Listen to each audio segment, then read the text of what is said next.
doesn't seem to be believing that he's got a 25-foot, 3-ton great white shark swimming in these waters.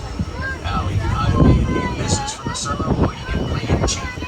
Let old Officer Georgie try to handle it. Because nobody's in for it. Well, I think Captain Quint is just being pessimistic right now. You know, he's dealt with some bad sharks in the past, but oh, I am seeing a fin out in the water right now. So again, a reminder to stay seated and keep your arms and legs inside. I don't want to lose any of my guests.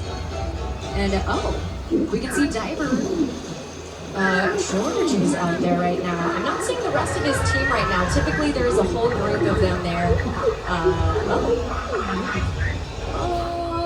That's not right. Oh, you know, we'll move forward. I was thinking we could, you know, hang out and talk about our favorite Universal movies, look out into the water, and the dock is moving. Okay, that's weird, right? Wait a minute.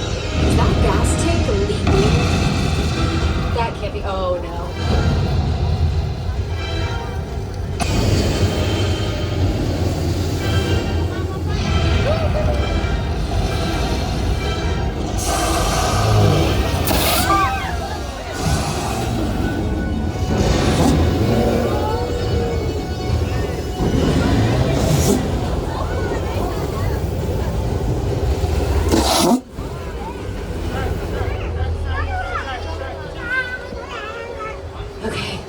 Is it over?